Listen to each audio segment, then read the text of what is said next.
السلام عليكم ورحمة الله تعالى وبركاته. الحمد لله رب العالمين والعاقبة للمتقين والصلاة والسلام على خاتم النبيين وعلى آله وأصحابه أجمعين. وقال الله تعالى في القرآن العظيم والفرقان المجيد: أعوذ بالله من الشيطان الرجيم. بسم الله الرحمن الرحيم.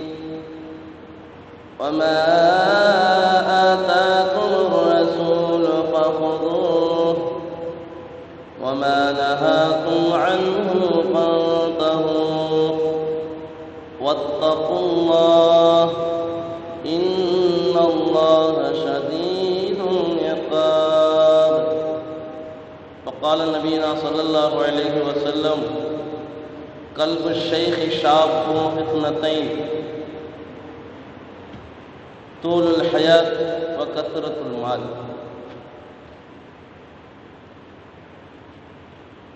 எல்லா புகழும் புகழ்ச்சியும் ஏக இறைவனாகிய வல்லோன் அல்லாஹ்வின் மீது உரித்தாகட்டுமாக. அவனுடைய சாந்தியும் சமாதானமும் ஈருலகத்தின் தூதர் தாஜிதார் மதீனா ஆக்காயே தோ ஆலம் ஸல்லல்லாஹு அலைஹி வஸல்லம் அன்னவர்கள் மீதும், அவர்களின் சத்திய சஹாபாக்கள், தாபிஈன்கள், தபஅ தாபிஈன்கள், சுஹதாக்கள், சாலிஹீன்கள், நாதாக்கள், நல்லவர்கள், குறிப்பாக இந்த ஜும்ஆவுடைய மஜ்லிஸிற்கு வருகை தந்திருக்கிற, வருகை தர இருக்கின்ற நம் அனைவர்களின் மீதும் என்றும் எப்போதும் நின்று நிலவட்டுமாக. கண்ணியத்திற்குரிய அல்லாஹ்வின் நல்லடியார்களே, ஜும்ஆவுடைய பிரசங்கத்தில் சொல்லப்படக்கூடிய பல்வேறு விதமான விஷயங்களை எல்லாம் செவிதாழ்த்தி கேட்டு அதை வாழ்வில் நடைமுறைப்படுத்தி பிறர்களிடத்திலும் எடுத்து வைக்கின்ற தௌஃபீக்கை எல்லாம் வல்ல அல்லாஹ் நம் அனைவருக்கும் தந்தல் புரிவானாக. கண்ணியத்திற்கு உரிய அல்லாஹ்வின் நல்லடியார்களே, பெருமானார் ஸல்லல்லாஹு அலைஹி வஸல்லம் அவர்களுடைய வாழ்க்கை முழுவதும் அவருடைய சொற்களாக இருக்கட்டும், அவருடைய செயல்களாக இருக்கட்டும், எல்லா விதமான காரியங்களும் இந்த முழு உம்மத்தினர்களுக்கும் ஒரு படிப்பினைக்குரிய காரியம். அதை நாம் எல்லாம் அறிந்த ஒன்று. அதன் அடிப்படையில் பெருமானார் ஸல்லல்லாஹு அலைஹி வஸல்லம் அவர்கள் ஒரு 10 நபர்களை சொல்லுகிறார்கள். கொஞ்சம் கவனமாக கேட்கணும். 10 நபர்களை சொல்லி இந்த 10 விதமான மனிதர்களிடத்திலே அல்லாஹ் 10 குணங்களை அல்லாஹ் இருக்கிறார். 10 விதமான மனிதர்களிடத்தில் அல்லாஹ் 10 குணங்களை அல்லாஹ் வெறுக்கிறான் என்று பெருமானார் ஸல்லல்லாஹு அலைஹி வஸல்லம் சொல்லியிருக்கிறார். அந்த 10 குணங்கள் உடையவர்கள் நம்மிடத்திலே இந்த குணங்கள் எல்லாம் இருந்தால் அதை அல்லாஹ் வெறுக்கின்ற காரணத்தினால் அந்த குணங்களை தவிர்த்து கொள்வதற்கு நாம் முயற்சி செய்ய வேண்டும். கண்ணியத்திற்கு உரிய அல்லாஹ் நல்லடியார்களே, முதலாவது நபி ஸல்லல்லாஹு அலைஹி வஸல்லம் அவர்கள் சொன்னார்கள்: அல் புக்ல மினல் அக்னியா. செல்வந்தர்களிடத்தில், பணம் உள்ளவர்களிடத்தில் கஞ்சத்தனத்தை அல்லாஹ் வெறுக்கின்றான். ஒரு பெரிய பணக்காரர் இருக்கிறாருன்னு சொன்னா, பல லட்சங்களுக்கு, பல ஆயிரங்களுக்கு, பல கோடிகளுக்கு பணக்காரராக இருக்கின்ற ஒரு மனிதர் கஞ்சத்தனம் செய்வதை அல்லாஹ் வெறுக்கின்றார். கண்ணியத்திற்கு உரிய அல்லாஹ் நல்லடியார்களே, இன்னைக்கு நம்முடைய நிலைமைகளை நம்ம பார்க்கணும். அல்லாஹ் தான் கொடுத்த பொருளை, அல்லாஹ் தான் கொடுத்த செல்வத்தை அடியார்களிடத்திலே அல்லாஹ்விற்காக வேண்டி செலவழிக்க ஏவுகிறார்.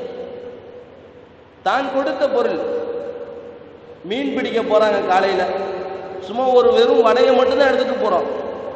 மீனவர்களை பார்த்தா தெரியும், ஒரு வலையை எடுத்துக்கிட்டு போறாங்க. கடைசியில் காலையில் செல்லுகிற போது வெறும் வலையோடு செல்லுகிறவர்கள் மாலையில் திரும்புகிற போது பல ஆயிரங்களுக்கு சொந்தக்காரர்களாக வருகிறார்களே. இந்த மீனவர்களுக்கு கொடுத்த இந்த பணத்தை யார் கொடுத்தது? இந்த செல்வத்தை கொடுத்தது யார்? அல்லாஹ் ரப்புல் ஆலமீன் கொடுக்கின்றான். அந்த ரப்புல் ஆலமீன் சொல்லுகிறான், நான் கொடுத்த பொருள்களை நீங்கள் செலவு செய்யுங்கள் என்று அல்லாஹ் சொல்கிறான். ஆனால் அந்த செலவு செய்யாமல் அதை சேர்த்து வைக்கின்ற நோக்கத்தில் தான் இன்று நம்மில் பெரும்பாலும் நாம் இருக்கிறோம். அல்லாஹ் அதை பாதுகாக்க வேண்டும். கண்ணியத்திற்குரிய அல்லாஹ்வின் நல்லடியார்களே, செல்வந்தர்களிடத்திலே கஞ்சத்தனத்தை அல்லாஹ் வெறுக்கிறான். ஒரு வரலாறு ஒன்றை கூட சொல்லுவார்கள், ஒரு சம்பவத்தை சொல்லுவார்கள். ஒரு பெரிய செல்வந்தன் கொஞ்சம் கவனமா கேளுங்க. ஒரு பெரிய செல்வந்தன், பல ஆயிரங்களுக்கு பல கோடிகளுக்கு சொந்தக்காரன், அவன் வஃபாத்தாகிற போது அவனுக்கு 3 மகன்கள். எத்தனை மகன்க? 3 மகன்கள். அவர் வஃபாத்தாகிற போது தன்னுடைய 3 மகனையும் அழைத்து கேட்கிறார், நான் வஃபாத்தாகிட்டா என்ன பண்ணுவீங்க? மூத்த மகன் சொல்றாரு, என் தந்தையே, நீங்க பல கோடிகளுக்கு அதிபராக இருக்கின்றீர்கள், நீங்க வஃபாத்தாகிற போது உங்களுடைய சந்துக்கு அப்படியே தங்கத்தால செஞ்சு உங்களை அதில் வச்சு கொண்டு போய் அடக்க மாட்டேன் பண்ணாங்க. அப்பா சொன்னாரா, அடா பைத்தியக்காரா, இதுக்காடா அவ்வளோ கஷ்டப்பட்டு சம்பாரிச்சேன், இவ்வளோ செலவு பண்றதுக்கு அவனை கஷ்டப்பட்டு சம்பாரிச்சேன், நீ சொல்றா, நீ என்னடா பண்ணுவ? 2வது மகன் கேட்கிறார். அவர் சொல்றாரு, என்ன தப்புன்னு கேட்டுட்டீங்க, உங்களை அடக்க செஞ்ச இடத்துக்கு மேல நான் ஒரு பெரிய ஒரு கபரு போன்று கட்டி அதை நான் ஒரு சிறப்பான இடமா நான் ஆக்கி விடுவேன் என்று சொல்லிடுறேன். நீனும் சொன்னது சரியில்லையே. 3வது மகனை கூப்பிட்டு கேட்கிறார், நீ என்னப்பா செய்வ? அவர் சொல்றாரு, அவர் கறிக்கடைக்காரர் வச்சிருக்கிறார். அவர் சொல்வாரு, அத்தான் நீங்கள் இறந்து விட்டால் உங்களுடைய உடலை துண்டு துண்டாக வெட்டி கரியோடு கரியாக சேர்த்து கலந்து விட்டு காசாக்கி விடுவேன் என்று சொல்லி, சபாஷ், நீ தான்டா சரியான மகன். செத்த பிறகும் கூட பணமாகுவதை நினைக்கின்ற மனிதர்கள், தனக்கு அல்லாஹ் கொடுத்த பொருள்களை எல்லாம் ஏழைகளுக்கு செலவழிப்பதற்கு மறுப்பவர்கள், மறக்கின்றவர்கள். இவர்களைத்தான் பெருமானார் சொன்னார்கள், செல்வந்தர்களிடத்திலே கஞ்சத்தனத்தை அல்லாஹ் வெறுக்கின்றார். கண்ணியத்திற்குரிய அல்லாஹ் நல்லடியார்களே, நபி ஸல்லல்லாஹு அலைஹி வஸல்லம் அவர்கள் சஹாபாக்கள்கிட்ட கேட்டாங்க, என் அன்பு தோழர்களே, நீங்கள் உங்களுடைய செல்வத்திற்கு ஆசைப்படுவீர்களா அல்லது உங்களுடைய வம்சம் பரம்பரை வாரிசுகளுடைய செல்வங்களுக்கு ஆசைப்படுவீர்களான்னு கேட்டாங்க. நீங்க உங்க செல்வத்துக்கு ஆசைப்படுவீங்களா இல்ல உங்க வாரிசுடைய செல்வத்துக்கு ஆசைப்படுவீங்களா? யார சொல்லலாம், நாங்கள் எங்களுடைய செல்வத்துக்கு தான் ஆசைப்படுவோம், நாங்கள் உழைச்சி சம்பாதிச்ச எங்களுடைய செல்வத்துக்கு தான் நாங்கள் ஆசைப்படுவோம் என்று சொல்லுகிற போது பெருமானார் ஸல்லல்லாஹு அலைஹி வஸல்லம் சொன்னார்கள், அப்படியானால் நீங்கள் மரணிக்கின்ற போது எந்தெந்த செல்வங்களை எல்லாம் விட்டு செல்கிறீர்களோ அது உங்கள் வாரிசுடைய செல்வமாக மாறிவிடும். நீங்க உயிரோடு இருக்கும்போது நீங்க சம்பாதித்த சொத்துக்களை எல்லாம் நீங்கள் உங்களுக்காக வேண்டி அல்லாஹ்வுடைய பாதையில் செலவு செய்து நாளை அல்லாஹ்விடம் அந்த செல்வங்களை பெற்றுக்கொள்ளலாம். ஆனா உலகத்துல சேர்த்து வைக்கிறோம், நம்முடைய பிள்ளைக்கு சேர்த்து வைக்கிறோம். என்னுடைய குடும்பம் எவ்வளவோ தரமட்டத்தில் இருந்துச்சுங்க, நான் தாங்க முயற்சி பண்ணி என்னோட குடும்பத்தை கொண்டு வந்தேன். மிக்க அல்லாஹ் நல்லடியார்களே, இவருடைய குடும்பம் ரொம்ப தரமட்டத்தில் இருந்துச்சு, இவர் முயற்சி செஞ்சு இந்த குடும்பத்தை ஒரு நடுநிலைமை கொண்டு வந்திருக்கிறார். அப்ப இவருடைய பிள்ளைகள் இவரை போன்று முயற்சி செய்வாங்களா மாட்டாங்களா? இவருடைய பிள்ளைகளுக்கு அல்லாஹ் உழைப்பை கொடுக்கவில்லையா, ஆற்றலை கொடுக்கவில்லையா? அப்படி என்று சொன்னால் இவருடைய பிள்ளைகளை சோம்பேறிகளாக ஆக்கிவிட்டு இவர்கள் சொத்துக்களை எல்லாம் சேர்த்து வைத்து அதை பிள்ளைகளிடத்தில் ஒப்படைத்து செல்கின்ற இந்த நிலைமைகளிடத்தில் இந்த உழைப்பவர்களுக்கு எந்த விதமான பிரயோஜனமும் கிடையாது. கண்ணியமிக்க அல்லாஹ்வின் நல்லடியார்களே, நாம் உழைப்பதை போன்று நம்முடைய பிள்ளை உழைப்பார், நாம் கஷ்டப்பட்டதை போன்று நம்முடைய பிள்ளைகள் கஷ்டப்பட்டு உழைப்பார்கள். அப்படி உழைத்தால் தான் சம்பாதிக்கின்ற சொத்தினுடைய அருமைகள் ஒவ்வொன்றும் விளங்கும். ஆனால் நம்முடைய பிள்ளைகளுக்காக வேண்டி நாம் சம்பாதித்து சிரமப்பட்டு சேர்த்து வைக்கின்ற சொத்துக்களை எல்லாம் ஓரிரு தந்தை வஃபாத்தான பிறகு ஓரிரு வருடங்களில் அந்த சொத்துக்களை எல்லாம் இழந்து நிற்கின்ற எத்தனை குடும்பங்களை நாம் பார்க்கிறோம். கண்ணியத்திற்குரிய அல்லாஹ்வின் நல்லடியார்களே, நபி ஸல்லல்லாஹு அலைஹி வஸல்லம் சொன்னார்கள், அல் புக்ல மினல் அக்னியா, செல்வந்தர்களிடத்திலே கஞ்சத்தனத்தை அல்லாஹ் வெறுக்கிறான். முதல்ல. இரண்டாவது 10 நபர்களை சொன்னாங்க. இரண்டாவது நபர் யாருன்னு சொன்னா, அல் கிப்ர மினல் ஃபுகரா, ஏழைகளிடத்திலே அல்லாஹ் பெருமையை வெறுக்கின்றான். ஒருத்தர் அல்லாஹ் உலகத்துல ஏழையா வாழ வச்சிருக்கிறான்னு சொன்னா எவ்வளவு பெரிய பாக்கியம். ஏழையாக வாழ்வது. பெருமானார் ஸல்லல்லாஹு அலைஹி வஸல்லம் சொன்னார்கள், யா அல்லாஹ், என்னை ஏழையோடு வாழ செய்து நாளை மறுமையில் ஏழைகளோடு எழுப்புவாயாக சொன்னாங்களே. அந்த ஏழையாக வாழுகின்ற மனிதர்கள், பணக்காரர்கள், பணம் உள்ளவர்கள் செய்கின்ற காரியத்தை எல்லாம் தானும் பார்த்து விட்டு நாம் ஒன்றும் குறைந்தவன் அல்ல, நான் அதைவிட மேலும் உண்டவன் என்று சொல்லி பல்வேறு விதமான காரியங்களில் வீணாக செலவு செய்கிற நிலைமைகளை பார்க்கிறோம். கண்ணியமிக்க அல்லாஹ்வின் நல்லடியார்களே, ஒரு திருமணத்தை எடுத்துக்கிறோம். திருமணத்தை எடுத்துக்கிட்டா பணக்காரர்கள் அவர்களுடைய தகுதிக்கு தக்கவாறு பத்திரிகை அடிப்பதிலிருந்து, வீடியோ எடுப்பதிலிருந்து, மண்டபம் பிடிப்பதிலிருந்து எத்தனையோ பல ஆயிரங்களை செலவு செய்கிறார்கள் என்று சொன்னால், இவர்களை விட நான் சளைத்தவன் அல்ல என்று சொல்லி அவர்களை விட வசதியில் மிகவும் குறைவானவன் கடன் வாங்கியாவது தன்னுடைய பெருமையை நிலைநிறுத்துகிற நிலைமைகளை நாம் பார்த்து கொண்டிருக்கிறோம். இதுதான் பெருமானார் ஸல்லல்லாஹு அலைஹி வஸல்லம் சொன்னார்கள், அல் கிப்ர மினல் ஃபுகரா, ஏழைகளிடத்திலே பெருமையை அல்லாஹ் வெறுக்கின்றான். ஏழைங்க உன்னுடைய தகுதிக்கு தக்க மாதிரி நடந்துக்க. அது என்ன மிதமிஞ்சிய ஒரு செலவு, மிதமிஞ்சிய ஒரு பெருமைக்காக வேண்டி, மற்றவர்கள் பார்க்க வேண்டும் என்பதற்காக வேண்டி, பகட்டுக்காக வேண்டி ஏன் ஒரு காரியத்தை செய்து காட்டுகிறார்? உன்னுடைய தகுதி என்ன? கண்ணியத்திற்குரிய அல்லாஹ் நல்லடியார்களே, அல்லாஹ் இதைத்தான் நபி ஸல்லல்லாஹு அலைஹி வஸல்லம் சொன்னார்கள், ஏழைகளிடத்திலே பெருமையை அல்லாஹ் வெறுக்கிறான். மூன்றாவது தமஅமினல் உலமா, உலமாக்களிடத்தில், மார்க்கத்தை கற்றறிந்தவர்களிடத்திலே பேராசையை அல்லாஹ் வெறுக்கின்றான். கண்ணியத்திற்குரிய அல்லாஹ் நல்லடியார்களே, பொதுவாக பேராசை என்பது ஒரு பெரிய ஒரு தவறு. பேராசை ஒரு பாவமான காரியம். ஒரு பொருளின் மீது பேராசை கொள்வது, பேராசை என்கின்ற அந்த ஒரு தவறை உலகத்திலே சீர்திருத்துவதற்காக வேண்டி தன்னுடைய மார்க்க கல்வியை கற்றிருக்கின்ற இந்த உலமாக்கள் பேராசை கொள்வதை பார்த்து அல்லாஹ் வெறுக்கின்றார். கண்ணியமிக்க அல்லாஹ் நல்லடியார்களே, உலமாக்கள் கூலியை அல்லாஹ்விடத்தில் எதிர்பார்க்கிறார்கள். அந்த உலமாக்கள் உலகத்தில் வாழுகிற போது பேராசை கொள்ளுவதை அல்லாஹ் வெறுக்கிறார். அதுக்காண்டி உலமாக்கள் சம்பளத்தை கேட்டானா பேராசைன்னு கிடையாது. அப்ப அவங்க எப்படி குடும்பத்தை நடத்துறது? பேராசை கொள்ளுவதை, அஸ்ஸாபி என்று ஒரு பெரிய ஒரு உலமா இருந்திருக்கிறார், ஒரு ஆலிம் இருந்திருக்கிறார். அந்த உலமா, அந்த ஆலிம் என்ன செஞ்சிருக்கிறார்னு சொன்னா, ரொம்ப பேராசை கொண்டவர். அந்த ஆலிம் இடத்துல யாராவது சின்ன பிள்ளைங்க வந்து ஏதாவது முட்டாய் இருக்கிறான்னு கேட்டா உடனே அவர் சொல்லுவாரு, பக்கத்து தெருவில் முட்டாய் கொடுக்குறாங்க, போய் வாங்கிக்கணும்னு சொல்லி. எல்லா பிள்ளைங்களும் பக்கத்து தெரு ஓடுங்க, இவரும் பின்னாடியே ஓடுவார். என்னன்னு கேட்டா, ஒருவேளை கொடுத்துட்டா நம்மளும் வாங்கிக்கலாம்ல. பேராசை கொள்ளுகின்ற உலமாக்கள் அதை அல்லாஹ் வெறுக்கிறான். உலமாக்களிடத்திலே பேராசை வருவதை அல்லாஹ் வெறுக்கின்றான்.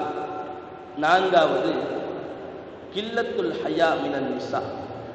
கண்ணியமிக்க அல்லாஹ் நல்லடியார்களே, நான்காவது பெண்களிடத்திலே வெட்கம் குறைவதை அல்லாஹ் வெறுக்கின்றார். இன்றைய பெண்களிடத்தில் வெட்கம் குறைவதை அல்லாஹ் வெறுக்கின்றார். கண்ணியமிக்க அல்லாஹ் நல்லடியார்களே, நபி ஸல்லல்லாஹு அலைஹி வஸல்லம் அவர்கள் சொன்னார்கள், அத்துன்யா குல்லுஹா மத்தா கைரு மத்தாஇ அல் மர்அத்து ஸாலிஹா, கைரு மத்தாஇ துன்யா அல் மர்அத்து ஸாலிஹா. உலகத்திலே நிறைய பொருள்கள் இருக்கிறது, நிறைய தங்கம் இருக்கிறது, வெள்ளி இருக்கிறது, எத்தனையோ பலவிதமான அற்புதங்கள், பலவிதமான பொருள்கள் இருக்கிறது.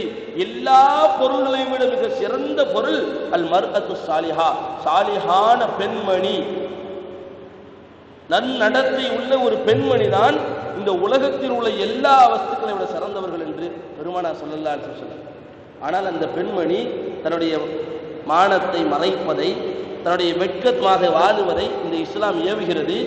அதையெல்லாம் இன்று சமீப காலமாக நாகரிகம் என்ற பெயர்களில் அதையெல்லாம் ஒதுக்கி தருகின்ற நிலைமைகளை நாம் பார்த்து கொண்டிருக்கிறோம். கண்ணியத்திற்குரிய அல்லாஹ் நல்லடியார்களே, இப்னு உம்மி மக்தூம் ரலியல்லாஹு தஆலா அன்ஹு என்ற ஒரு சஹாபி, கண் தெரியாத சஹாபி. இந்த சஹாபிக்கு பெருமானார் ஸல்லல்லாஹு அலைஹி வஸல்லம் பாங்கு சொல்லுகிற பொறுப்பை கொடுத்திருக்காங்க என்ற வரலாறுகளை பார்க்கிறோம். இந்த சஹாபி பெருமானாரை பார்ப்பதற்கு வீட்டிற்கு வருகிறார்கள். வருகிற சந்தர்ப்பத்தில் பெருமானாரோடு அவர்களின் துணைவியார்கள் இருவர்கள், உம்மு சலமா, மைமுனா என்ற இரண்டு பெண்மணிகள் பெருமானாரோடு இருக்கிறார்கள். அந்த சஹாபி வீட்டிற்கு வந்ததற்கு அனுமதி பெற்று உள்ளே வந்ததற்கு பிறகும் அந்த இரண்டு மனைவிமார்களும் அங்கே இருக்கிறார்கள். பெருமானார் ஸல்லல்லாஹு அலைஹி வஸல்லம் சொன்னார்கள், உள்ள போங்கன்னு சொன்னார். அப்ப அந்த பெண்மணிகள் கிட்ட யார சொல்ல, அவருக்கு தான் கண்ணு தெரியாது, அவர் தான் கண் தெரியாத சஹாபியாச்சு. அப்ப பெருமானார் ஸல்லல்லாஹு அலைஹி வஸல்லம் சொன்னார்கள், அவருக்கு கண் தெரியாது, உங்களுக்கு தெரியாமையா இருக்குது? உங்கள் இருவருக்கும் கண் தெரியுதா இல்லையா? உள்ளே சென்று விடுங்க என்று சொன்னார். பிறிதொரு தடவை இதே நிலைமை ஹஜ்ரத் ஃபாத்திமா ரலியல்லாஹு தஆலா அன்ஹா அவர்கள் பெருமானாரோடு இருக்கிற போது அதே இப்னு உம்மி மக்தூம் ரலியல்லாஹு தஆலா வருகிறார்கள். அப்பொழுது வருகிற போது ஹஜ்ரத் ஃபாத்திமா ரலியல்லாஹு தஆலா அன்ஹா அந்த இடத்தை விட்டு உள்ளே சென்று மறைந்து கொள்கிறார்கள். பெருமானார் சோதிப்பதற்காக தன் மகளை அழைத்து கேட்கிறார்கள், ஃபாத்திமா அவருக்குத்தான் கண் தெரியாத எதற்காக சென்று ஒளிந்தா என்று கேட்கிற போது பெருமானார் இடத்துல அந்த பெண்மணி ஹஜ்ரத் ஃபாத்திமா ரலியல்லாஹு தஆலா சொன்னார்கள், யார சொல்லலாம், அவருக்கு தெரியாதுனாலும் எனக்கு தெரியுதா இல்லையா, அதனால ஒளிந்துவிட்டேன்னு சொன்னாங்க. பெருமானார் சந்தோஷம் அடைந்தார்கள், மகிழ்ச்சி அடைந்தார்கள். அந்த வெட்கம் குறைவதை அல்லாஹ் வெறுக்கின்றான் பெண்களிடத்தில். கண்ணியத்திற்குரியவர்களே, நபி ஸல்லல்லாஹு அலைஹி வஸல்லம் அவர்கள் சொன்னார்கள், நான் மெஹ்ராஜுடைய பயணம் சென்றிருந்த போது அங்கு சில பெண்கள் அவர்களுடைய முடிகளை கட்டி தொங்கவிடப்பட்டு அவர்கள் நெருப்பின் காரணத்தினால் மூளைகள் உருங்கி ஊத்துகின்ற நிலைமைகளை நான் பார்த்தேன். ஜிப்ரீல் அலைஹிஸ்ஸலாத்து வஸலாம் அவர்களிடத்திலே கேட்டேன், யார் இது, இவர்களுடைய மூளைகள் உருகி ஊற்றுகின்றது, முடிகளில் கட்டி தொங்கவிடப்பட்டிருக்கிறார்கள், யார் என்று கேட்கிற போது ஹஜ்ரத் ஜிப்ரீல் அலைஹிஸ்ஸலாம் அவர்கள் சொன்னார்கள், இவர்கள் தங்களுடைய முடிகளை அந்நிய ஆண்களிடம் காட்டி திரிந்தவர்கள், உலகத்தில் தன்னுடைய கற்புகளை அழகுகளை அந்நிய ஆண்களிடத்தில் காட்டி திரிந்தவர்கள் என்று ஹஜ்ரத் ஜிப்ரீல் அலைஹிஸ்ஸலாம் அவர்கள் விளக்கம் கொடுத்தார். கண்ணியத்திற்கு உரிய அல்லாஹ் நல்லடியார்களே, அந்த பெண்களிடத்திலே வெட்கம் குறைவதை அல்லாஹ் வெறுக்கின்றார். ஹஜ்ரத் ஹாரூன் ரஷீத் ஒரு பெரிய ஒரு அரசர், அவருடைய மனைவி, அவர்களிடத்திலே அவர் வீட்டில் வேலை செய்யக்கூடிய ஒரு மனிதர், அவர்களை யதார்த்த நிலைமைகளை பார்க்கின்ற ஒரு சூழல் ஏற்பட்டு அவர்கள் பார்க்கிற போது யதார்த்தமா பார்த்துட்டு போயிடுறாங்க. அவங்க கேட்குறாங்க, பார்த்துட்டீங்களா, என்ன பார்த்துட்டீங்களான்னு கேட்கிற போது உங்கள் முடியை மட்டும் தான் பார்த்தேன் அப்படின்னு சொன்ன பிறகு அந்த முடியை நீக்கிய வரலாறுகளை நாம் பார்க்கிறோம். ஒரு அந்நிய ஆணுடைய பார்வை என்னுடைய முடியில பற்றுச்சென்றதுக்காக வேண்டி. கண்ணியத்திற்குரிய அல்லாஹ் நல்லடியார்களே, அல்லாஹு ஜல்ல ஷானஹு தஆலா அது போன்ற பெண்மணிகள் வாழ்ந்த நம் சமூகத்திலும் சில பெண்மணிகள் இந்த இஸ்லாத்தினுடைய பெயரை மாற்றுவதற்கு கெடுப்பதற்கு முன்வருகிறார்கள். அதுக்கு தனி ஒரு வேலையை செய்து கொண்டிருக்கிறார்கள். கண்ணியத்திற்குரிய அல்லாஹ் நல்லடியார்களே, பெண்களிடத்திலே வெட்கம் குறைவதை அல்லாஹ் வெறுக்கிறார். ஹஜ்ரத் ராபியத்துல் பஸாரியா பெரிய ஒரு இறைநேசர், அல்லாஹ் ஜல்ல ஷானஹு தஆலா பெண் வழிகளில் சிறந்தவர். அந்த ராபியத்துல் பஸாரியா அவர்கள் பஸாரியா ரஹ்மத்துல்லாஹி அலைஹி அவர்கள் பாலத்தில் நடந்து செல்கிற போது எதிரிலே ஒரு அந்நிய ஆண் வந்து விடுகிறார். பாலத்தில் மீண்டும் செல்லுவதற்கு தூரமாக இருப்பதின் காரணத்தினால் அந்த பாலத்துக்கு கீழே ஆறு ஓடி இருக்குன்னு சொன்னா அந்த ஆற்றினுடைய தண்ணிகள் வற்றிய காரணத்தினால் வெறும் ஆறு மட்டும்தான் இருக்கு. இந்த ராபியத்துல் பஸாரியா அவர்கள் போவதற்கு முடியாமல் அங்கே நின்று விடுகிறார்கள். பிறகு அந்த வாலிபன் வருகிறான். இந்த அந்நிய ஆணினுடைய தன் மேனியின் மீது படாமல் இருப்பதற்காக வேண்டி இந்த ராபியத்துல் பஸாரியா அவர்கள் ஒதுங்குகிறார்கள். பாலத்தில் ஒரு குறிப்பிட்ட எல்லைக்கு மேல் ஒதுங்க முடியவில்லை, கீழே விழுந்து விடுகிறார். கீழே விழுந்ததற்கு பிறகு கை உடைந்து விடுகிறது. எழுந்தவர்கள் சொன்னார்கள், அந்நிய ஆணுடைய மேனி என் மேனியின் மீது படாமல் என் எலும்பை முறித்த அல்லாஹ் இருக்க எல்லா புகழும் முறித்தாகட்டும் என்று சொன்னார். அதுபோன்ற பெண்மணிகள் வாழ்ந்த நம் சமூகத்திலும் சில பெண்மக்கள் நம்முடைய மார்க்கத்தினுடைய பெயர்களை கெடுத்து கொண்டுதான் இருக்கிறார். கண்ணியத்திற்குரிய அல்லாஹ் நல்லடியார்களே, பெண்களிடத்திலே வெட்கம் குறைவதை அல்லாஹ் வெறுக்கின்றார். ஐந்தாவது மனிதர் ஹுப்புத் துன்யா மினஷ் ஷுயூக். வயோதிகர்களிடத்திலே உலகத்தினுடைய ஆசையை அல்லாஹ் வெறுக்கின்றார். வயது ஆக ஆக அல்லாஹுடைய பயம், கபருடைய பயம், நாளை மறுமையினுடைய கேள்வி கணக்குகள், அல்லாஹ்விடத்திலே செல்ல போகின்ற அந்த நிலைமைகளை யோசிக்கின்ற மனிதன் உலகத்தினுடைய ஆசைகளில் மிதப்பதை அல்லாஹ் வெறுக்கின்றான். ஒரு வயோதிகருக்கு வயசாயிருக்குன்னு சொன்னா அடுத்து அல்லாஹ்வை சந்திக்க போறவங்க நினைப்பு இருக்கணும். அதை விட்டுட்டு உலகத்தினுடைய ஆசைகள் வந்து கொண்டே இருக்குன்னு சொன்னா நியமிக்க அல்லாஹ் நல்லடியாக நபி ஸல்லல்லாஹு அலைஹி வஸல்லம் சொன்னார்கள், கல்பு ஷைஹி ஷாபுல் ஃபித்னத்தைன். ஒரு வயோதிகனுடைய உள்ளம் வயது ஆக ஆக உள்ளம் மட்டும் ரெண்டு விஷயத்துல இளமையாகவே இருக்கும். வயசு ஆக ஆக உள்ளம் மட்டும் ரெண்டு விஷயத்துல இளமையாகவே இருக்கும். ஒன்னு என்ன, தூளுல் ஹயாத், இன்னும் கொஞ்ச நாள் வாழணும், இன்னும் கொஞ்ச நாள் வாழணும், இன்னும் கொஞ்ச நாள் வாழணும், இந்த நிலைமை மட்டும் இளமையாகவே இருக்கும். அடுத்து கஸ்ரத்துல் மால், அதிகமா சம்பாதிக்கணும், இன்னும் எவ்வளவு சம்பாதிக்கலாம், இன்னும் எவ்வளவு லாபம் எடுக்கலாம் என்ற நிலைமைகள் மட்டுமே இளமையாக இருக்குமே தவிர அவனுடைய உடல் பலகீனமானாலும் சரி, அவனுடைய எல்லா விதமான குணங்களும் பலகீனமானாலும் சரி, இந்த இரண்டு மட்டும் அவனுக்கு இளமையாகவே இருந்து கொண்டிருக்கும். பெருமானார் ஸல்லல்லாஹு அலைஹி வஸல்லம் சொன்ன கண்ணியத்திற்குரிய அல்லாஹ் நல்லடியார்களே, ஒரு மனிதர் ஒரு பெரிய ஒரு இறைநேசரை பார்த்து, ஒரு மனிதர் இளம் வயசுல இருக்கும்போது, ஒரு 12 வயசுல இருக்கும் பொழுது நம்ம ஒரு பெரிய ஒரு இறைநேசரை பார்த்து அவர்கிட்ட சில விதமான ஒரு நல்ல விதமான பெரிய அறிவுரைகளை பெற்று நம் வாழ்க்கையில சீர்திருத்தி வாழணும்னு சொல்லி யாராவது சந்திக்கலான்னு நினைக்கும் பொழுது இப்ப வேணாம், கொஞ்ச நாள் ஆகட்டும் அப்படின்னு சொல்லி நினைப்பு. அப்படியே திருமணம் வரைக்கும் தள்ளி போட்டார். 25 வருஷம் ஆச்சு. 25 வயசானதுக்கு அப்புறம் திருப்பி கல்யாணம் முடிஞ்சதுக்கு அப்புறம் சரி குழந்தை பெற்றெடுத்ததுக்கு அப்புறம் போய் கேட்டுக்கிடுவோம். குழந்தை பெற்றெடுத்ததுக்கு பிறகு இறைநேசரை பார்த்து நம்ம எப்படி ஏதாவது ஒரு நல்ல அறிவுரைகளை பெற்றுக்கணும்னு சொல்லி பார்த்தா, குழந்தை பெற்றதுக்கு அப்புறம் அந்த குழந்தைக்கு பருவ வயது அடைகிற வரைக்கும் பார்த்துக்குவோம் என்று சொல்லி அப்படியே காலம் கடந்து அந்த பிள்ளைக்கு ஒரு திருமணத்தை பண்ணிடுவோம்னு சொல்லி திருமணத்தை பண்ணி அதற்கு பிறக்கின்ற குழந்தைகள் கண்ணாசை கண்டு ஒரு பேர குழந்தை அப்படின்னு சொல்லி அதற்காக வேண்டி வெயிட் பண்ணி கடைசியில் பேர குழந்தை பிறந்து அந்த பேர குழந்தைக்கு ஒரு கல்யாணத்தை பண்ற வரைக்கும் வெயிட் பண்ணிட்டு ஒரு 90 வயசு ஆனதுக்கு அப்புறம் இப்பதான் அவருக்கு அறிவு வருது. ஏன்னா நம்ம சின்ன பிள்ளைல 12 வயசுல நினைச்சோம், ஒரு பெரியவரை பார்த்து ஒரு இறைநேசரை பார்த்து பலவிதமான அறிவுரைகளை கேட்டு வாழணும்னு ஆசைப்பட்டோம். வயசு 90 ஆச்சு, இப்பயாவது போய் பார்ப்போம்னு சொல்லி அவருடைய காலத்தில் வாழ்ந்த ஒரு இறைநேசரை பார்த்து கேட்கறதுக்காக வேண்டி ஒரு இறைநேசரை சந்திக்கிறார். எனக்கு ஏதாவது அறிவுரை சொல்லுங்க, நான் நல்லா வாழணும், என்னுடைய வாழ்க்கையில நான் இப்போ வாழ போகின்ற வாழ்க்கையில் நல்லா வாழ்றதுக்கு ஏதாவது அறிவுரை சொல்லுங்க. அந்த இறைநேசர் வாங்க சொல்றேன்னு கூப்பிட்டு போயிட்டு கடற்கரையில் உட்கார வச்சுட்டு இவர் அந்த மூலையில் உட்காண்டாரு, இவர் இந்த மூலையில் உட்காண்டாரு. 1 மணி நேரம் ஆகுது, 2 மணி நேரம் ஆகுது. இந்த இறைநேசர் வந்து எதுவும் பேசுற மாதிரி தெரியல. இந்த ஷேக் இந்த 90 வயசு ஆயிடுச்சா இல்லையா, இவர் எழுந்து தள்ளாடி போறாரு. என்னங்க வந்து கூப்பிட்டு வந்தீங்க, ஏதாவது அறிவுரை சொல்லுவீங்கன்னு பார்த்தேன், என்னைய அங்கே உட்கார வச்சு நீங்க உட்காந்துட்டீங்க அப்படின்னு சொன்ன பிறகு அந்த இறைநேசர் சொன்னாரு, கடலினுடைய அலைகள் ஓயட்டும், உனக்கு நான் அறிவுரை சொல்றேன்னு சொன்னேன். கடலினுடைய அலைகள் எப்போது நிற்கிறதோ அப்ப நான் உனக்கு அறிவுரை சொல்றேன்னு சொன்னார். உன்னை எப்படி சொன்னார், அது எப்போதுமே நிற்காது. அதுபோன்றுதான் மனிதன் பிறந்து விட்டால் அவனுக்கு எத்தனை விதமான வேலைகள் வந்து கொண்டுதான் இருக்கும். இப்புறம் செய்யலாம் அப்புறம் செய்யலாம் அப்புறம் செய்யலாம்னு சொல்லி நீ இவ்வளவு நாள் கடந்து கொண்டு வந்திருக்கிறாயே, இது உனக்கு நியாயமா இருக்குதான்னு கேட்டாங்க. கண்ணியத்திற்குரிய அல்லாஹ் நல்லடியார்களே, நாளை தள்ளி போட்டு இன்னைக்கு செய்யலாம் நாளைக்கு செய்யலாம்.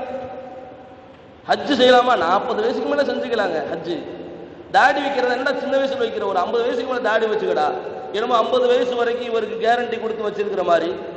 கண்ணியத்திற்குரிய அல்லாஹ் நல்லடியார்களே, அப்ப பெரியவர்களிடத்தில் வயதாகிற போது இந்த உலகத்தினுடைய ஆசை அதிகரிப்பதை அல்லாஹ் வெறுக்கின்றார். 6வது அல் கஸ்ல மின ஷுப்பான், வாலிபர்களிடத்திலே சோம்பேறித்தனத்தை அல்லாஹ் வெறுக்கிறார். வாலிபர்களிடத்திலே சோம்பலாக இருப்பதை அல்லாஹ் வெறுக்கின்றார். கண்ணியத்திற்குரிய அல்லாஹ் நல்லடியார்களே, இன்னைக்கு என்னன்னு சொன்னா வேலை செய்யறதுக்கு சோம்பேறிகள் ஒரு பக்கம், கனவு காணுவதற்கு கூட ஒரு மனிதர் கனவு காணுகிறார். அப்படியே கப்பல்ல போற மாதிரி, அப்படியே ஒரு வலையை வீசணும்னு ஒரு பல ஆயிரக்கணக்கான மீன்கள் தன்னுடைய வலையில வந்து உட்கார்ற மாதிரி அப்படியே கொண்டு வர மாதிரி கனவு கண்டு நண்பன்கிட்ட சொன்னான், இங்க பாரு நான் கனவு கண்டேன், நேற்று நைட்டு நேற்று இரவு நான் கனவு கண்டேன்னு ஒரு வலையை வீசினேன், அதுல பலவிதமான மீன்கள் வந்துச்சுன்னு சொன்ன பிறகு அந்த நண்பன் கேட்டான், டே எனக்கு ஒரு 1000 மீன் கொடுறா. இது தர முடியாது.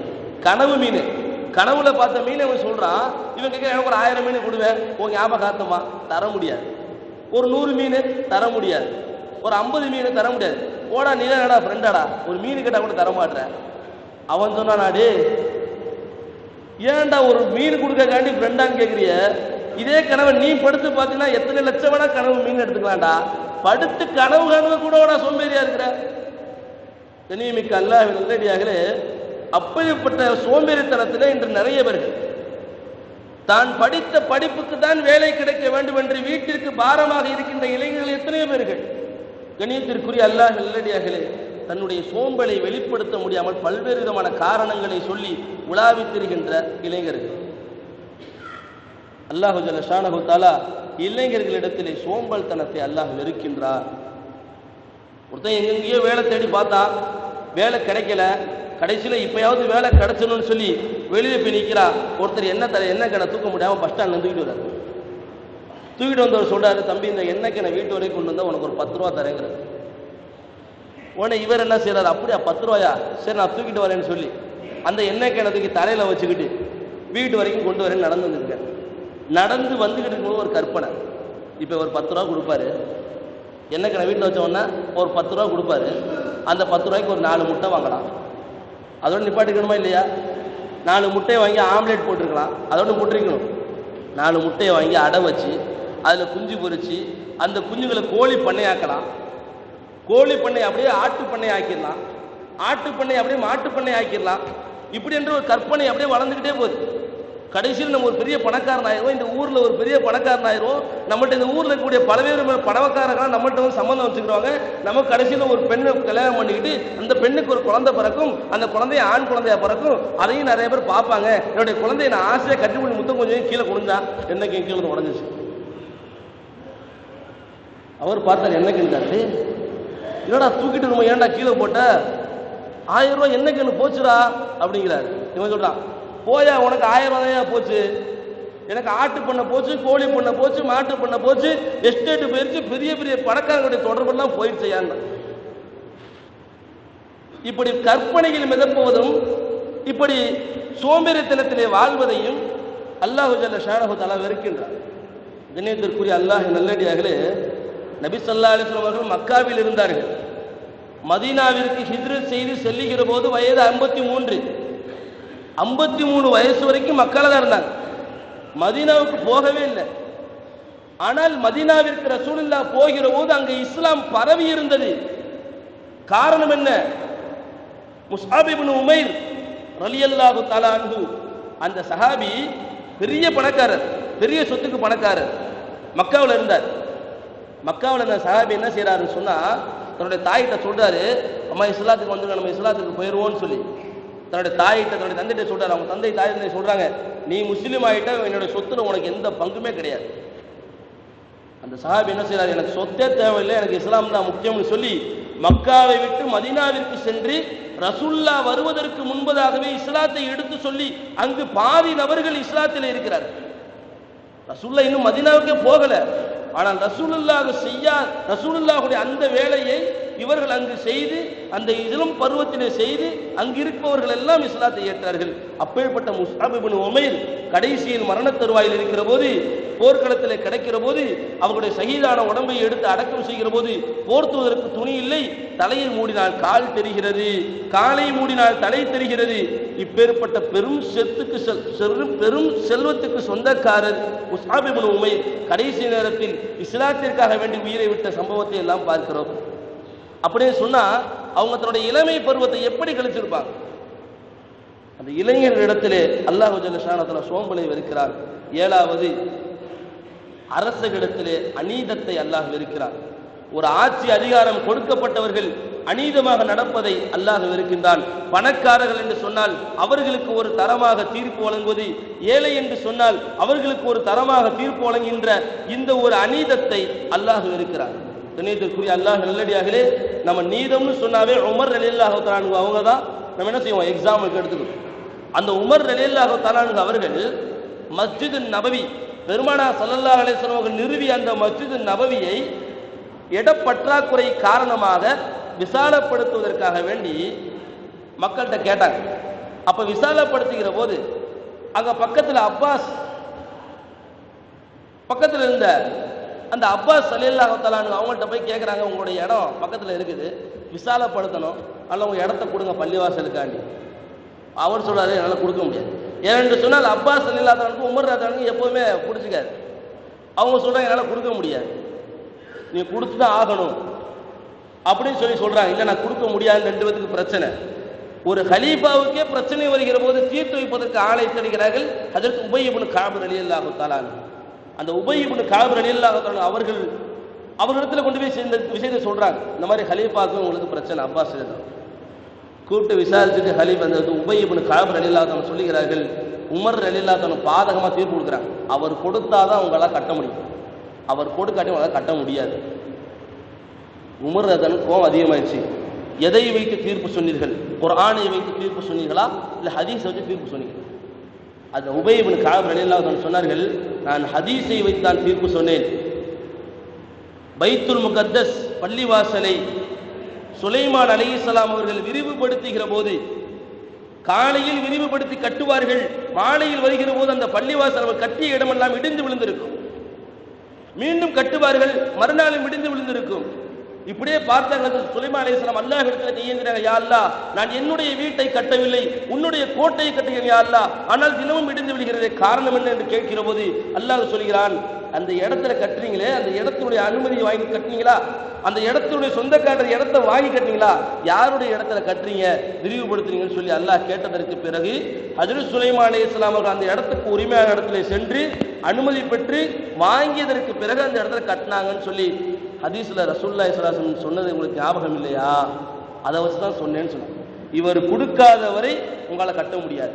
உமர் ரலியல்லாஹு தஆலா அவர்கள் அந்த ஒரு தீர்ப்பை ஏற்றுக்கொண்டு உபய் இப்னு கஅபுடைய நெற்றியிலே முத்தமிட்ட வரலாறுகளை எல்லாம் நாம் பார்க்கிறோம். கண்ணியத்திற்குரிய அல்லாஹ்வின் நல்லடியார்களே, எவ்வளோ பெரிய அரசர்களாக இருந்தாலும், எவ்வளோ பெரிய ஆட்சிக்கு சொந்தக்காரர்களாக இருந்தாலும் அவர்கள் அநீதமாக நடப்பதை அல்லாஹ் வெறுக்கின்றார்.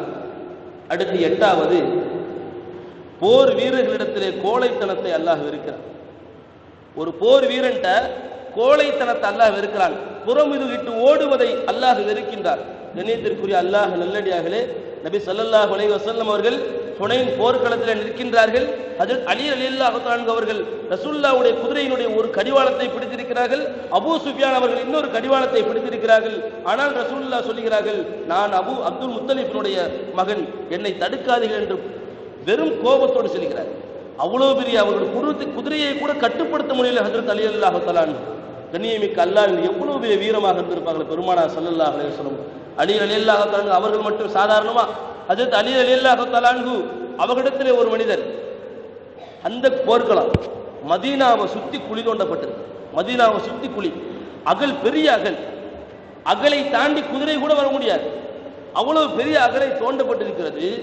அந்த காலத்தில் மல்யுத்தத்தில் பெயர் போன 1000 வீரர்களுக்கு சமமான அம்ர் இப்னு உத் என்று சொல்லப்படக்கூடிய அந்த பெரிய வீரன் அந்த அகலையும் தாண்டி மதீனாவிற்கு நுழைஞ்சார்.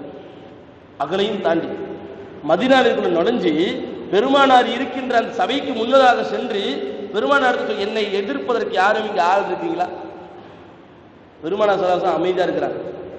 என்னை எதிர்ப்பதற்கு யாருமே இல்லையா, இங்கே ஆம்பளைகளே கிடையாதா என்று கேட்கிற போதும் பெருமானார் அமைதியாக இருக்கிறார்கள். பிறகு பெருமானார் ஸல்லல்லாஹு அலைஹி வஸல்லம் அவர்களை பார்த்து தவறாக வசைபாடுகிற போது பெருமானார் ஸல்லல்லாஹு அலி ரலியல்லாஹு அன்ஹு சொல்லி, ரசூலுல்லாஹ் எனக்கு அனுமதி கொடுங்கள், நான் இவனை ஒரு கை பார்க்கிறேன் என்று சொல்கிறார்.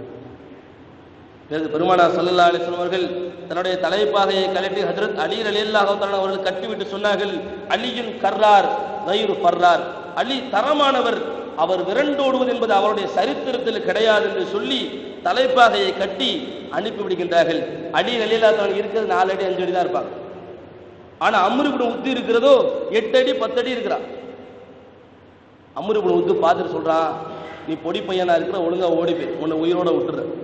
யாரை பார்த்து? அலி ரலியல்லாஹு தஆலா பார்த்து. அலி ரலியல்லாஹு தஆலா சொன்னார்கள், உனக்கு ஒரு சந்தர்ப்பம் கொடுக்கின்றேன், இஸ்லாத்தை ஏற்றுக்கொண்டால் உன்னை விட்டு விடுகிறேன், இல்லை என்றால் மோதி பார்ப்போம் என்று சொல்கிறார்கள். அவன் இஸ்லாத்தை ஏற்க மறுக்கின்றான். பிறகு 2 பேர்களும் மோதுகிறார்கள், வாளை எடுத்து வீசுகிறார்கள். அந்த அம்ர் இப்னு உத் வீசிய வாளின் காரணத்தினால் பெருமானாருடைய தலைப்பாகையில் பட்டு அது அலி ரலியல்லாஹு தஆலாவுக்கு சிறு காயம் மட்டும்தான் ஏற்பட்டது. அடுத்து அலி ரலியல்லாஹு தஆலா வீசினார்கள் தன் வாளை, அந்த அம்ர் இப்னு உத் 2ஆக கீழே விழுந்த சரித்திரத்தை நாம் பார்க்கிறோம். கண்ணியத்திற்குரிய அல்லாஹ் நல்லடியார்களே, அவ்வளவு பெரிய வீரம் கொண்டவர்கள் சஹாபாக்கள், அவ்வளவு பெரிய வீரம் கொண்டவர்கள் நபியினுடைய தோழர்கள். கண்ணியமிக்கவர்களே, அந்த போர் வீரர்களிடத்தில் அல்லாஹ் கோலத்தனத்தை அல்லாஹ் வெறுக்கின்றார். அடுத்து 9வது, அல் உஜ்பு மினல் ஸுஹ்த், உலகத்தினுடைய பற்று அற்றவர்கள், உலகத்தினுடைய பற்று அற்றவர்கள் அவர்களிடத்தில் அல்லாஹ் பெருமையை வெறுக்கிறார். உலகமே எனக்கு வேணாம், அல்லாஹ் தான் எனக்கு எல்லாம் செய்கிறான் என்று ஒரு மனிதர் உலகத்தை துறந்துட்டு உலகமே எனக்கு தேவையில்லை, அல்லாஹ் ரப்புல் ஆலமீன் தான் எனக்கு முக்கியம், அவனுடைய சொல்கள், அவனுடைய எல்லா விதமான கட்டளைகள் தான் எனக்கு முக்கியம்னு சொல்லி ஒரு மனிதன் உலகத்தினுடைய ஆசையெல்லாம் விட்டுட்டு போனான்னு சொன்னா அந்த மனிதன்கிட்ட கொஞ்சோன்னு பெருமை வந்துட்டாலும் அல்லாஹ் அதை வெறுக்கிறான். உலகத்தினை விட்டுட்டு போனாலும் சரி, அவர்கிட்ட பெருமை வந்துருச்சுன்னு சொன்னா அல்லாஹ் அவரை வெறுக்கிறான். அடுத்து 10வது, அர்-ரியாஉ மினல் உபாத், அடியார்களிடத்தில் முகஸ்துதியை அல்லாஹ் வெறுக்கிறான். ஒரு அடியார்கள் தான் செய்த அல்லாஹ்விற்கு செய்ய வேண்டிய அமல்களில் பிறர்கள் பார்க்க வேண்டும் என்பதற்காக, பிறர்கள் பாராட்ட வேண்டும் என்பதற்காக ஒரு மனிதர் ஒரு காரியத்தை, ஒரு அமலை செய்தால் அவரை பார்த்து அந்த அமலை பார்த்து அல்லாஹ் வெறுக்கின்றான். அடியார்களிடத்தில் முகஸ்துதியை அல்லாஹ் வெறுக்கின்றான். இப்படி 10 வகையான கூட்டத்தாக இடத்திலே அல்லாஹ் 10 வகையான குணங்களை வெறுக்கிறான். கண்ணியத்திற்குரிய அல்லாஹ் நல்லடியார்களே, அல்லாஹு ஜல் ஷானஹு தஆலா செல்வந்தர்களிடத்திலே செல்வந்தர்களிடத்திலே கஞ்சத்தனத்தை அல்லாஹ் வெறுக்கின்றார். இரண்டாவது, ஏழைகளிடத்திலே பெருமை அடிப்பதை, ஏழைகளிடத்திலே பெருமை கொள்வதை அல்லாஹ் வெறுக்கின்றார். மூன்றாவது, உலமாக்களிடத்திலே பேராசை இருப்பதை அல்லாஹ் வெறுக்கின்றான். நான்காவது, பெண்களிடத்திலே வெட்கம் குறைவதை அல்லாஹ் வெறுக்கின்றான். ஐந்தாவது, வயோதிகரிடத்திலே உலகத்தினுடைய ஆசை வருவதை அல்லாஹ் வெறுக்கின்றான். ஆறாவது, வாலிபர்களிடத்திலே சோம்பேறித்தனத்தை அல்லாஹ் வெறுக்கின்றான். ஏழாவது, அரசுகளிடத்திலே அநீதத்தை அல்லாஹ் வெறுக்கின்றான். எட்டாவது, போர் வீரர்களிடத்திலே கோழைத்தனத்தை அல்லாஹ் வெறுக்கிறான். ஒன்பதாவது, உலகத்தினுடைய பற்று அற்றவர்களிடத்திலே பெருமையை அல்லாஹ் வெறுக்கிறான். பத்தாவது, தான் படைத்த அடியார்களிடத்திலே முகஸ்துதியை அல்லாஹ் வெறுக்கின்றான். இந்த 10 குணங்களில் அல்லாஹ் வெறுக்கின்ற குணங்கள் நம்மிலே காணப்பட்டால் அல்லாஹ்விடத்தில் தௌபா செய்து அந்த குணங்களை விட்டும் தவிர்ந்து கொள்வதற்கு எல்லாம் வல்ல அல்லாஹ் நம் அனைவருக்கும் தௌஃபீக் செய்வானாக. வாஹிரு தாவானா அல்ஹம்துலில்லாஹி ரப்பில் ஆலமீன். சுன்னத்துல் வாங்க.